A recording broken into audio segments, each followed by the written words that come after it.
Hello tout le monde! Comme vous le savez, l'halving Bitcoin arrive très prochainement, entre le 20 et peut-être 19 avril. On n'a pas la date exacte. Aujourd'hui, on est avec Fabien et David de YouTube NFT Money Metaverse et Perish.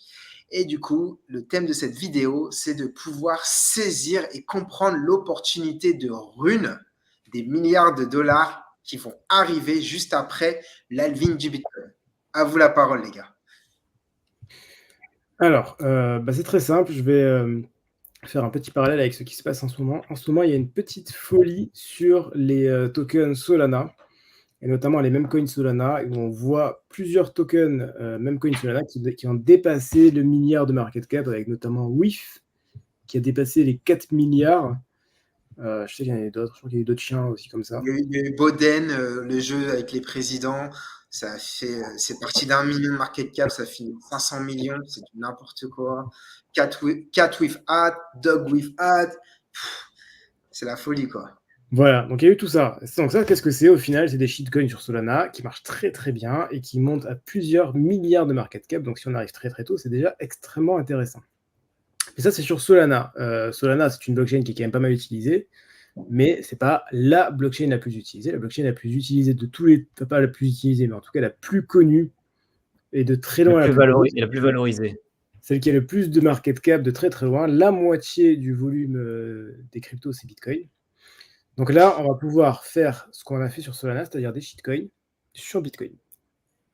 Ce qui est une innovation énorme parce que du coup, jusqu'à présent, Bitcoin, c'était un peu la réserve de valeur, le côté on n'y touche pas. C'est genre Bitcoin, c'est l'or numérique, on touche pas à tout ça. Ça reste la réserve de valeur. Je dépose mon argent dessus parce que je sais que c'est relativement safe et que ça va monter de manière relativement safe. Mais dans l'idée, c'était ça à la base. Et là, on arrive avec un nouveau protocole qui débarque au halving ou qui va dire voilà, vous allez pouvoir créer des runes. Donc les runes, ce sont des tokens au final, un token comme un autre. Vous allez créer des tokens et sur lesquels vous allez pouvoir échanger et revendre vos tokens. Et donc du coup, vous échangez et vous revendez vos tokens en Bitcoin. Pour faire un petit parallèle, pour ceux qui comprennent pas forcément tout ce monde de la crypto, c'est comme si on avait Ferrari, c'est le Bitcoin, et le Dacia, c'était Solana avec les mêmes coins. Donc Dacia sort plein de nouveaux modèles et des mêmes coins, et Ferrari, voilà, ils ne font pas beaucoup de variantes, ils restent uniquement sur le Bitcoin. Et c'est comme si en fait Ferrari s'ouvrait à un nouveau marché avec les mêmes coins pour pouvoir attirer encore plus de monde et du coup ça va brasser encore plus parce que toute la liquidité aujourd'hui elle est sur le Bitcoin et normalement la liquidité tend à aller du Bitcoin vers les altcoins mais là ça va permettre à la liquidité de rester sur les Bitcoin écosystème. C'est bien ça. Ouais, c'est ça. On peut voir, il y a plusieurs parallèles qui sont intéressants. On peut voir par exemple sur les NFT. Les NFT 2021-2022, c'était Ether, un peu Solana, beaucoup Ether. Aujourd'hui, Ether quasiment plus rien, Solana quasiment plus rien. Où est-ce que sont les NFT? Sur Bitcoin. Ils sont tous sur Bitcoin. Le volume de Bitcoin est largement supérieur que tout le reste en Tu volume. aurais un exemple à nous donner, un blue chip NFT Bitcoin Ouais, enfin blue chip. et sa progression Je suis fan de l'appellation blue chip, mais oui, en tout cas en termes de NFT Bitcoin, dans les NFT phares, on a maintenant les Node Monks et les magnifiques Bitcoin Puppets, qui sont un peu la collection phare de Bitcoin en ce moment. ils Et ont qui vaut fait quand quelle même entre 0,4 et 0,6 Bitcoin, ce qui fait entre je sais pas, 30 000 et 50 000 dollars le NFT. et ça valait combien ça il y a 6 mois? Les Bitcoin Puppets, c'était 10 dollars. C'est un peu une progression à la bord des Piot Club à l'époque, quoi. 10 dollars pour les puppets et Node Monks, c'était un peu plus cher, c'était 0,03, donc c'était autour des 1300, 1400 dollars. Donc, tu es en train de me dire qu'il y a des NFT sur Bitcoin qui valaient 10 dollars et aujourd'hui valent 30 000 dollars. Tout à Genre, fait. euh, Fois 3, 30 000, enfin, 3 fois 000, 3 000, fois 3 000. 3 000 fois plus. Wow. Fois 3 000. Ouais, on a eu des fois 3 000 sur Bitcoin. Alors, 10 Call dollars, connaît des choses. aujourd'hui, qu'est-ce qu'on peut acheter avec 10 dollars? On peut acheter quoi? Une place de cinéma. Donc, aujourd'hui, Ouais, et encore. Hein. votre place de cinéma que vous avez payé 10 dollars, imaginez vous aviez acheté un NFT Puppet. vous pourriez avoir aujourd'hui pour 30 000 $ une belle voiture. Voilà. Et Ouais, ça, en à fait, Paris, tu peux même pas acheter. Est-ce que tu peux acheter une bière pour 10 $ en sortant du boulot? Peut-être même pas, hein. peut-être, mais à la hour. C'est ça.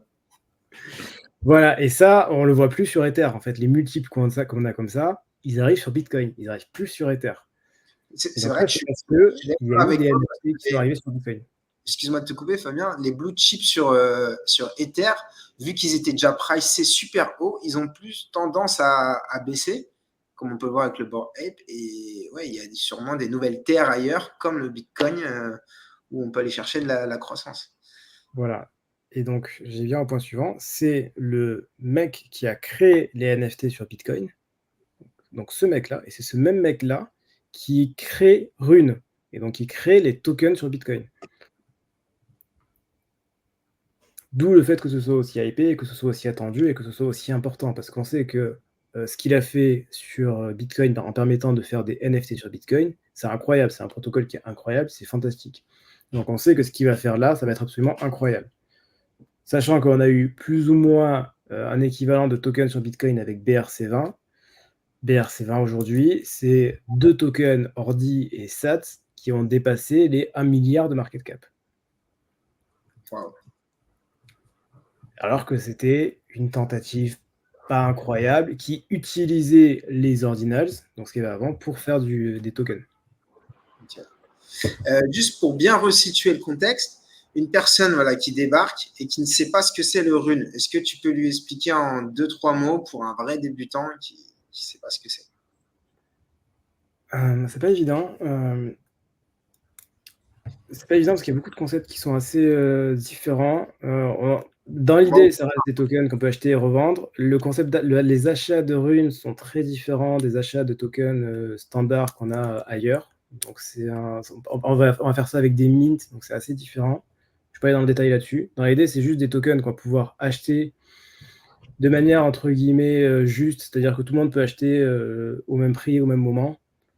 Donc ça permet d'avoir une répartition qui est très très fair. Dans le milieu, on appelle ça un fair mint. Et après, du coup, pouvoir revendre derrière. Mais c'est pas forcément évident parce que c'est un fonctionnement qui est très différent de ce qu'on a l'habitude de voir.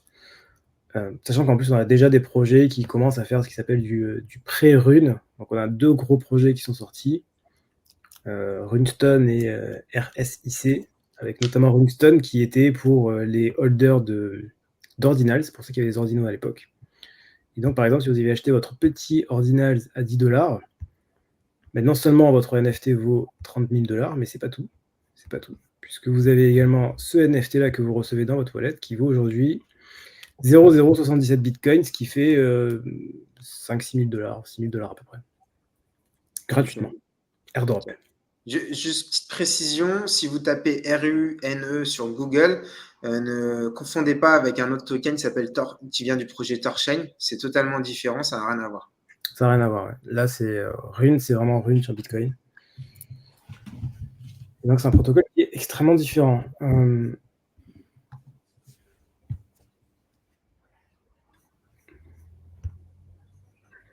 Tu veux ajouter quelque chose, Fabien? C'est difficile d'expliquer comme ça. Il n'y a pas d'autres questions plutôt que pour dire. Alors, moi, très simplement, je me mets à la place de quelqu'un qui regarde la vidéo, je suis débutant, je comprends qu'il va y avoir l'halving du Bitcoin. Quels sont les meilleurs réflexes et les opportunités à saisir à partir de cette halving du Bitcoin? Ok. Au moment du halving du Bitcoin, il va y avoir le déblocage des tokens Rune. Donc, c'est-à-dire qu'on va pouvoir acheter, qu'on va pouvoir minter et revendre des tokens Rune. Pour minter et revendre des tokens Rune, aujourd'hui, il n'y a quasiment pas de plateforme, ou il n'y a pas de plateforme aujourd'hui qui présente les tokens. Donc, vous n'avez pas beaucoup de choix. Soit vous attendez qu'il y ait des plateformes qui arrivent, soit personnellement, je propose un ensemble d'accompagnements, un suivi personnalisé là-dessus, où je mets en place tout en direct sur la blockchain pour pouvoir minter directement les tokens, donc pour pouvoir récupérer directement les tokens et pour pouvoir ensuite les vendre dans la foulée. Ça de manière automatisée, de manière beaucoup plus rapide et pour pouvoir passer avant tout le monde, puisque du coup, étant donné qu'il n'y a pas de plateforme aujourd'hui qui sont là, c'est un avantage monstrueux par rapport aux autres, surtout sur un domaine où vous savez que les multiples qu'il va y avoir peuvent être énormes étant donné l'intérêt qu'il y a. Tu penses que les multiples, ils peuvent être de combien environ, en disant une fourchette? En fait, à la différence de ce qu'on avait vu sur Dogecoin, les multiples vont être moins importants. Ça va pas être du x1000, mais ça peut être du x50, x100. Par contre, ça peut être du x50, x100 sur des volumes qui démarrent déjà à 1000, 2000, 3000, 10 000 $. Avec une mise de départ qui est plus importante, c'est ça? La mise de départ est plus importante, les multiples sont un tout petit peu moins importants, mais par contre, des multiples, quand on part de 10 000 $ et qu'on fait x100, c'est déjà, ça fait 1 million. Donc là, c'est des multiples qui sont monstrueux, en fait. Ok. Et imaginons qu'on rejoigne ton programme d'accompagnement. Quelles sont les différentes étapes et qu'est-ce que ça nous apporte concrètement? Voilà. En fait, moi, j'ai en place chez moi, donc j'ai un full node Bitcoin qui tourne, qui permet d'être connecté directement à la blockchain. Donc, je permets l'accès aux utilisateurs directement sur ce full node, qui puissent directement faire leurs commandes. Et après, parce que forcément, les commandes, il faut comprendre tout ce qui se passe, j'ai tout un ensemble de tutoriels pour justement expliquer quelles commandes faire, comment les faire, comment ça marche, comment ça fonctionne, comment on met son argent dessus, pour justement être accompagné tout le long, pour être sûr que le jour du halving, vous soyez prêts et qu'il n'y ait pas d'erreur à faire, quoi. Que tout soit nickel. Aujourd'hui, concrètement, un utilisateur lambda, il a deux choix. Soit il attend qu'il y ait, par exemple, un Magic Eden qui permette d'acheter les nouveaux meme coins sur la blockchain Bitcoin, ou grâce à tes compétences et à ton full node Bitcoin et à tout ce que tu as développé, de pouvoir passer avant tout le monde en avant-première et du coup d'avoir un avantage certain. C'est ça. Et même si Magic Eden demain sort sa plateforme, ce qui sera le cas, hein, ils l'ont annoncé, Magic Eden prendra des frais de plateforme. Ils vont prendre des frais pour chacune des transactions. Ouais. Moi, vu que je passe par la blockchain pour acheter, j'aurai aucun frais de plateforme. J'aurai des frais de transaction blockchain, ça change pas, mais par contre, j'aurai aucun frais de plateforme. Donc j'ai déjà un avantage par rapport aux autres. Et quel niveau de compétences informatiques il faut pour pouvoir faire ce que tu fais? C'est pas spécialement compliqué, j'explique tout, donc même si il y en a qui sont pas du tout informatiques, qui ont très bien compris, qui arrivent à s'en sortir sans problème. Ok, très bien. Et est-ce que tu as des pré-projets, pré-runes qui font déjà parler et qu'on sait que ça va exploser, on peut déjà commencer à analyser sur Twitter ou autre? Il y en a deux. Il y a Runestone, de très très loin. C'est un des projets les Nous les plus. montrons sur ton écran? Celui que j'ai montré tout à l'heure, c'est un des plus hypés, parce que du coup, c'était un airdrop. Mais c'est pas que un airdrop, c'est un airdrop d'ordinal qui va permettre d'avoir des runes. Et en plus de ça, on a appris, là, c'est tout récent, ça date d'hier. On a appris que l'airdrop de runes, ce ne serait pas un airdrop de runes, mais 3 airdrops de runes. Donc il y aura 3 tokens différents, dont un premier token qui sera un token de Memcoin, qui sera le token Dog, avec un petit chien, avec un petit hoodie Bitcoin. Donc ça paraît tout con, mais un Memcoin sur Rune, sur un token IP, ça peut largement dépasser le milliard de market cap. Largement. Ok. C'est 1 sur 3. Donc celui-là est extrêmement important. Ça a été fait par un mec connu, enfin c'est un influenceur très connu, plus de 100 000 abonnés. Et le petit caillou là qu'on voit là, c'est fait par Léo Caillard, un grand artiste sculpteur français.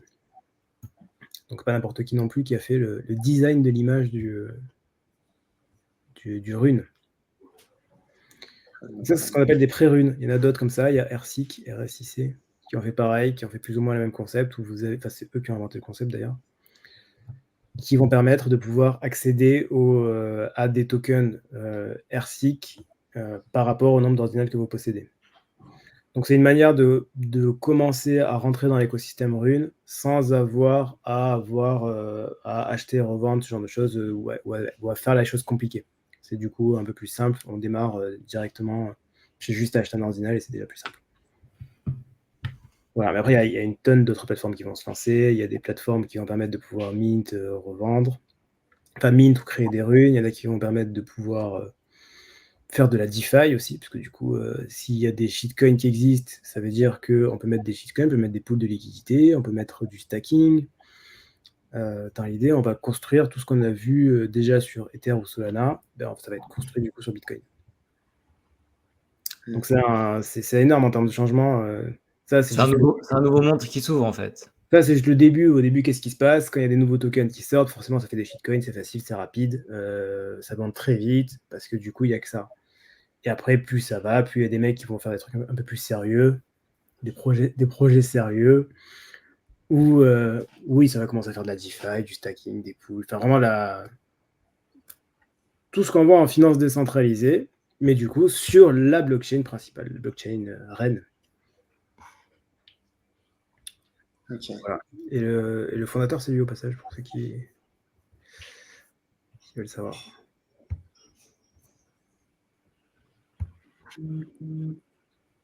Voilà. Ok, très bien. En tout cas, bah, merci Fabien et David pour le partage et nous avoir fait découvrir Rune.